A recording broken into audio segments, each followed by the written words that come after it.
लीजिए हाजिर हूँ हर सुबह और हर शाम की तरह लेकर के देश दुनिया की तमाम खबरें।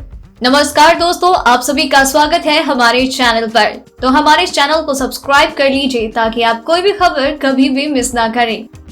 आज के इस वीडियो में जानेंगे कोरोना वायरस का देश में कहर, कितने लोग हुए पीड़ित और कितनों की अब तक मौत। चीन को लेकर सवाल उठ रहे, विपक्ष पर सरप्राइज स्ट्राइक है पीएम मोदी की ले विजिट। पीएम मोदी ले पहुंचे तो चीन को लगी मिर्ची, कहा हालात ना बिगाड़े कोई पक्ष। कोविड-19 की वैक्सीन 15 अगस्त को हो सकती है लॉन्च। 7 जुलाई से शुरू हो रहा है ह्यूमन ट्रायल। दिल्ली में झमाझम बारिश, जाने आपके राज्य का हाल। लगातार 5वें दिन महंगे पेट्रोल डीजल से राहत, आज फिर नहीं बढ़े दाम। इंटरनेशनल कमर्शियल उड़ानों पर लगी रोक बढ़ी, 31 जुलाई तक स्केड्यूल फ्लाइट्स रद्द। कोरोना में गोलगप्पों को कर रहे हैं मिस, तो इस एटीएम पर आइए और खाइए। जियो के इस प्लान में 3 महीने तक मिलेगा 3 GB डेली डेटा, साथ में अनलिमिटेड कॉलिंग फ्री।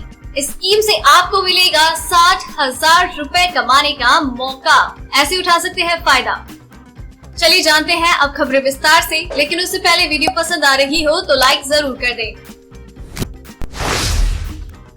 भारत में कोरोना वायरस का कहर जारी है। देश में कंफर्म केसों का आंकड़ा 6,27,168 के पार हो चुका है और 18,225 से ज्यादा लोगों की जान जा चुकी है। वहीं 3,79,902 लोग ठीक हो चुके हैं। दुनिया भर में इस वायरस से 5,24,176 से ज्यादा लोगों की मौत हो चुकी है। वहीं 1,09,91,872 कंफर्म केस आ चुके हैं। हो सकता है जब आप ये वीडियो देख रहे हो तो ये आंकड़े और बढ़ गए हों। प्रधानमंत्री मोदी और chief of defence staff general Bipin Rawat के साथ शुक्रवार को लद्दाख के लिए पहुंचकर सुरक्षा हालात का जायजा लेने के साथ साथ भारतीय सैनिकों का भी मनोबल बढ़ाने की कोशिश की है। पीएम मोदी का ये दौरा अचानक था, जिससे हर कोई चौंक गया है। पीएम ने सेना, वायुसेना के ऑफिसर से सीधे संवाद किया। ले पहुंचकर पीएम मोदी चीन मुद्दे पर सवाल उठाने वाले विपक्ष को आश्चर्यचकित कर चुके हैं, जबकि चीन भी बौखलाया हुआ है। पीएम शुक्रवार को नीमू की फॉरवर्ड पोस्ट पर पहुंचे। यहां पर सीनियर अधिकारियों ने उन्हें मौके की जानकारी दी। इसके बाद उन्होंने सेना के अस्पताल में घायल जवानों से मुलाकात की। इसके बाद पीएम मोदी ने जवानों को संबोधित किया। पीएम नरेंद्र मोदी ने भारतीय सैनिकों के पराक्रम की सराहना की। पीएम मोदी ने कहा कि आपका ये हौसला, शौर्य और माँ भारती के मान सम्मान की रक्षा के लिए आपका समर्पण अतुलनीय है। जिन कठिन परिस्थितियों में जिस ऊंचाई पर आप माँ भारती की ढाल बनकर उसकी रक्षा, उसकी सेवा करते हैं, उसका मुकाबला पूरे विश्व में कोई नहीं कर सकता।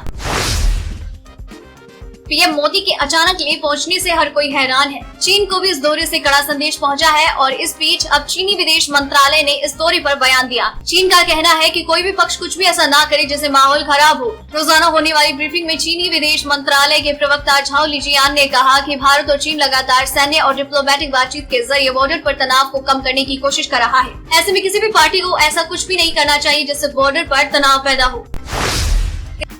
इसी के साथ दुनिया भर में कोरोना संक्रमितों की संख्या 1.08 करोड़ से ज्यादा हो गई तथा संक्रमण से मरने वालों की संख्या 5.20 लाख के पार हो गई है। अमेरिका की जॉन हॉपकिंस यूनिवर्सिटी के विज्ञान एवं इंजीनियरिंग केंद्र की ओर से जारी ताजा आंकड़ों के अनुसार विश्व भर में कोरोना संक्रमितों की संख्या 1,08,36,500 हो गई, जबकि 5,20,778 लोग अपनी जान गंवा चुके हैं। कोविड-19 के मामले में अमेरिका दुनिया भर में पहले, ब्राजील दूसरे और रूस तीसरे स्थान पर है। वहीं महामारी से हुई मौत के आंकड़ों में अमेरिका पहले, ब्राजील दूसरे और ब्रिटेन तीसरे स्थान पर है। नागर विमानन महानिदेशालय ने भारत में आने वाली और भारत से जाने वाली स्केड्यूल इंटरनेशनल कमर्शियल फ्लाइट्स को 31 जुलाई तक के लिए रद्द कर दिया। हालांकि इंटरनेशनल कार्गो और डीजीसीए की तरफ से छूट दी गई उड़ानों पर ये नियम लागू नहीं होगा। बता दें कि इससे पहले इंटरनेशनल कमर्शियल फ्लाइट्स पर 15 जुलाई तक के लिए रोक लगाई गई थी। इससे पहले केंद्रीय नागरिक उड्डयन मंत्री हरदीप सिंह पुरी ने कहा था कि अंतर्राष्ट्रीय उड़ानों को फिर से शुरू करने के लिए भारत दूसरे देशों पर निर्भर है। कानपुर में एक हिस्ट्री शीटर को पकड़ने गई पुलिस टीम पर बदमाशों ने गोलियां बरसा दी। इसमें एक क्षेत्राधिकारी के साथ 8 पुलिसकर्मी शहीद हुए और इसमें 7 पुलिसकर्मी घायल भी हुए। कानपुर के चौबेपुर थाना इलाके में पुलिस ने बिकरू गांव में दबिश की और यहां पर हिस्ट्री शीटर विकास दुबे को पकड़ने के लिए गई। दबिश के दौरान बदमाशों ने पुलिस को घेर कर फायरिंग शुरू कर दी। इसमें 8 पुलिसकर्मी शहीद हो गए। विकास दुबे वही अपराधी है जिसने राजनाथ सिंह सरकार में मंत्री का दर्जा पाए संतोष शुक्ला की थाने में घुसकर हत्या की। वारदात पर सीएम योगी आदित्यनाथ ने डीजीपी और अपर मुख्य सचिव गृह से बात की। हिंदुस्तान यूनिलीवर ने अपने लोकप्रिय skin care brand fair lovely का नया नाम बदलकर अब ग्लो एंड लवली कर दिया है। कंपनी ने कुछ दिनों पहले ही अपने इस ब्रांड से फेयर शब्द हटाने का निर्णय किया था। इसके पहले इसे गोरेपन की क्रीम के रूप में दशकों तक जमकर प्रचारित किया गया और बेचा गया, लेकिन अब कंपनी का कहना है कि वो सकारात्मक सौंदर्य के नजरिए से ज्यादा समावेशी दृष्टिकोण रखते हुए इसका नाम बदल रही है। कंपनी मर्दों के लिए जो क्रीम लाएगी उसका ब्रांड नेम होगा ग्लो एंड हैंडसम। कोरोना काल में मशहूर कोरियोग्राफर सरोज खान का देर रात कार्डियक अरेस्ट के चलते निधन हो गया। मीडिया रिपोर्ट्स के अनुसार पिछले कुछ दिनों से सरोज की तबीयत खराब थी और उन्हें बांद्रा के हॉस्पिटल में एडमिट किया गया। उनकी तबीयत ज्यादा बिगड़ गई थी और शुक्रवार को 31 साल की उम्र में उनका निधन हो गया। कोविड-19 टेस्ट उनका नेगेटिव आया। सांस में परेशानी होने के बाद उन्हें हॉस्पिटल में एडमिट किया गया था। असम में बारिश और बाढ़ ने लोगों के जीवन को खतरे में डाल दिया है। असम में 33 में से 23 जिले बाढ़ की चपेट में आ चुके हैं। इसके कारण 16,03,225 लोग प्रभावित हुए हैं। गांव के गांव खाली हो गए हैं। लाखों लोगों ने हाईवे को अपना ठिकाना बनाया है। असम के 23 जिलों के 2,200 से ज्यादा गाँव बुरी तरह बाढ़ में घिरे हुए हैं। ब्रह्मपुत्र नदी अपने खतरे के निशान से ऊपर बह रही है और उसकी सहायक नदियां भी उफान पर है। राज्य सरकार की ओर से 12 से ज्यादा जिलों में 265 से ज्यादा राहत कैंप बनाए गए हैं, जिसमें 30,000 लोगों को रखा गया है।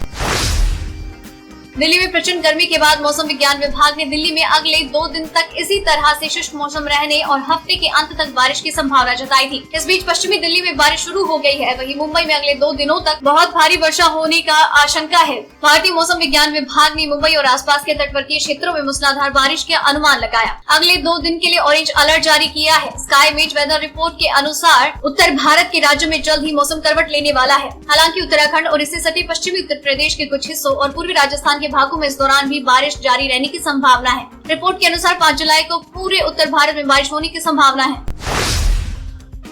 महंगाई से जूझ रही जनता को सरकारी तेल कंपनियों ने राहत दी है। अब लगातार 5वें दिन पेट्रोल डीजल की कीमतों में कोई बढ़ोतरी नहीं हुई। बीते 25 दिनों में डीजल की कीमत में 11.23 रुपए और पेट्रोल के दाम भी 9.17 रुपए प्रति लीटर चढ़ गया। IOCL की वेबसाइट से मिली जानकारी के अनुसार दिल्ली, कोलकाता, मुंबई और चेन्नई में 1 लीटर पेट्रोल की कीमत क्रमशः 80.43, 82.10, 87.19 और 83.63 रुपए प्रति लीटर है। और डीजल की बात करें तो इन महानगरों में इनका दाम क्रमशः 80.53, 75.64, 78.83 और 77.72 रुपए है। जम्मू कश्मीर के श्रीनगर में सुरक्षा बलों और आतंकवादियों के बीच मुठभेड़ के दौरान एक जवान शहीद हो गया, तो वहीं दूसरी तरफ आतंकवादी भी मर गया। मीडिया रिपोर्ट्स के अनुसार मालबाग में सुरक्षा बलों और आतंकवादियों के बीच मुठभेड़ में सीआरपीएफ का एक जवान शहीद हो गया और एक आतंकवादी मारा गया। पुलिस के एक अधिकारी ने शुक्रवार को बताया कि आतंकवादियों की मौजूदगी की खुफिया जानकारी मिलने के बाद सुरक्षा बलों ने बृहस्पतिवार रात तक मालबाग इलाके में घेराबंदी कर तलाश अभियान शुरू किया। देश के अलग अलग राज्यों में लगातार भूकंप के झटके महसूस किए जा रहे हैं। मिजोरम की चम्फाई के पास शुक्रवार दोपहर भूकंप के तेज झटके महसूस हुए। दहशत के कारण लोग अपने घरों से बाहर निकल आए। रिक्टर स्केल पर भूकंप की तीव्रता 4.6 मापी गई। कई लोगों के घरों में दरारें पड़ गई। दोपहर 2:35 पर चम्फाई के पास लोगों ने भूकंप के तेज झटके महसूस किए। हालांकि अभी तक किसी भी तरह के जान माल के नुकसान की खबर नहीं है। भूकंप के केंद्र का पता नहीं चल पाया है। इससे पहले गुरुवार को लद्दाख में भूकंप के झटके महसूस हुए। भारत में तैयार की जा रही कोरोना वायरस की वैक्सीन कोवैक्सीन को 15 अगस्त को लॉन्च किया जा सकता है। ये वैक्सीन बना रही कंपनी भारत बायोटेक कोवैक्सीन को लॉन्च करने की तैयारी है। इस दौरान क्लिनिकल ट्रायल को पूरा करने का निर्देश दिया गया है। Indian council of medical research ने समय पर सभी कार्यवाही पूरी करने को कहा। इस वैक्सीन को हैदराबाद की फार्मास्यूटिकल कंपनी भारत बायोटेक ने तैयार किया। 7 जुलाई से इस वैक्सीन का ह्यूमन ट्रायल शुरू हो जाएगा, जिससे कि इस वैक्सीन को 15 अगस्त को पब्लिक के लिए लॉन्च किया जा सके। सोनी ने पहली बार देश में गुरुवार की सुबह 50,000 रुपए प्रति 10 ग्राम के रिकॉर्ड स्तर को छू लिया है। हालांकि कारोबार के अंत में सोना 578 रुपए टूटकर 48,886 रुपए प्रति 10 ग्राम पर आ गया। ये उछाल मुंबई के रिटेल मार्केट में कारोबार के दौरान आया। वहीं नई दिल्ली में 24 कैरेट सोने की कीमत 50,050 रुपए है। मुंबई में 50,120, कोलकाता में 49,820 और पाकिस्तान में 1 तोला सोना की कीमत 1,05,200 रुपए पाकिस्तानी रुपए हो गया है। माइक्रोसॉफ्ट ने कहा कि विंडोज 10 के लिए नया स्टार्ट मेन्यू जारी किया जा रहा है। नया स्टार्ट मेन्यू पहले से क्लीन है और इसके कलर थीम्स में भी बदलाव किया गया है। इसमें भी लाइव टाइल्स दिए गए हैं। नए स्टार्ट मेन्यू को काफी पहले से टेस्टिंग किया जा रहा है। विंडोज 10 के नए स्टार्ट मेन्यू में बदलाव की बात की जाए तो स्टार्ट मेन्यू के टाइल्स के बैकग्राउंड में सॉलिड कलर की जगह ट्रांसपेरेंट बैकग्राउंड होंगे और यूनिफॉर्म कलर होंगे। नए स्टार्ट मेन्यू की बात की जाए तो इसमें दिए गए आइकन्स डार्क मोड और लाइट मोड को सपोर्ट करते हैं। कोरोना वायरस महामारी का असर अब रेलवे की भर्तियों पर भी पड़ने लगा। भारतीय रेलवे ने सेफ्टी को छोड़कर सभी नए पदों के लिए आवेदन रद्द कर दिए हैं अगले आदेश तक। फिलहाल रेलवे में कोई भर्तियां नहीं होगी। वहीं मंत्रालय से प्राप्त जानकारी के अनुसार पिछले 2 सालों में खाली पदों के लिए भर्ती की समीक्षा की जाएगी। सेफ्टी कैटेगरी को छोड़कर 50% पदों के लिए वैकेंसी नहीं निकाली जाएगी। वहीं देश में निजी क्षेत्र द्वारा यात्री रेलगाड़ियों का परिचालन अप्रैल 2023 से शुरू हो जाएगा। लॉकडाउन के दौरान भारतीय रेलवे में एक के बाद एक नए रिकॉर्ड बन रहे हैं और इसी कड़ी में शेषनाग ने सुपर एनाकोंडा को पीछे छोड़ते हुए सबसे लंबी मालगाड़ी के पटरी पर दौड़ने का नया रिकॉर्ड बना दिया। महाराष्ट्र के नागपुर से छत्तीसगढ़ के कोराबा के बीच 2.8 किलोमीटर लंबी ट्रेन चलाई गई, जो देश में सबसे लंबी ट्रेन का नया रिकॉर्ड है। एक के पीछे एक 4 मालगाड़ियों को जोड़कर बनी इस ट्रेन ने कुछ दिन पहले ही सुपर एनाकोंडा द्वारा बनाए गए 2 किलोमीटर के रिकॉर्ड को तोड़ा, जो ओडिशा के लाजकुरा और राउरकेला के बीच चलाई गई थी। शेषनाग में कुल 251 डिब्बे थे। पोस्ट ऑफिस की मंथली इनकम स्कीम में आपको हर महीने कमाई का शानदार मौका मिलता है। खास बात ये है कि इस योजना में आप ज्वाइंट अकाउंट भी खुलवा सकते हैं, जिससे आपको डबल फायदा मिल सकता है। ये योजना इंडिया पोस्ट की विभिन्न शाखाओं में उपलब्ध है। पोस्ट ऑफिस की मंथली इनकम स्कीम में पति पत्नी मिलकर 59,400 रूपए तक की सालाना कमाई कर सकते हैं। इसके लिए आपको पोस्ट ऑफिस में इस योजना के तहत आवेदन कर सकते हैं।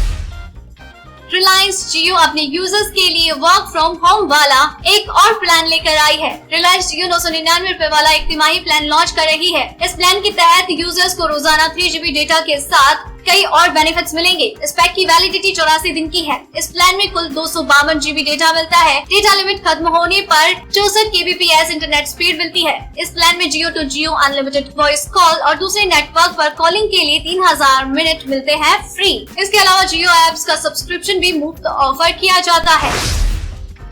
कोरोना वायरस महामारी की वजह से लोगों का बाहर आना जाना जैसे बंद सा हो गया है। ऐसे में लोग गली के नुक्कड़ पर बिकने वाली चाट और गोलगप्पों को सबसे ज्यादा मिस कर रहे हैं। अगर आप भी उन्हीं लोगों में से एक है जो कोरोना काल में पानी पूरी या फिर गोलगप्पों को मिस कर रहे हैं, तो आपके लिए अनोखा ATM आ गया है। इस ATM के जरिए आप बिना किसी इंसानी टच के गोलगप्पे खा सकते हैं। इस दौर में पानी पूरी ATM को देखकर हर कोई हैरान है। पानी पूरी की इस मशीन को देखने के बाद लोग कई तरह के रिएक्शन दे रहे हैं। इस मशीन में आप अपने हिसाब का टेस्ट भी सिलेक्ट कर सकते हैं। तो दोस्तों ये रही आज की खास खबरें। तो इसी तरीके से आपके लिए हर सुबह 6 बजे और शाम 7 बजे ये खबरें हम यूं ही लेकर आते रहेंगे। तो इन सारी खबरों के साथ आपको किस खबर के बारे में क्या है कहना, क्या है आपकी राय, प्लीज शेयर कीजिए। साथ ही अगर आपने इस वीडियो को पूरा देखा है तो प्लीज अपना नाम नीचे कमेंट सेक्शन में जरूर लिख दीजिए, ताकि हमें पता चले कि आपने इस वीडियो को पूरा देखा है। आपको खबरें अच्छी लग रही हैं, आप इन्हें पसंद कर रहे हैं, प्लीज कमेंट बॉक्स में लिख कर बताएं। अगर अच्छी लग रही है तो वो भी बताएं, अगर कोई सजेशन है तो वो भी जरूर बताएं। फिर मिलते हैं कल, तब तक के लिए धन्यवाद।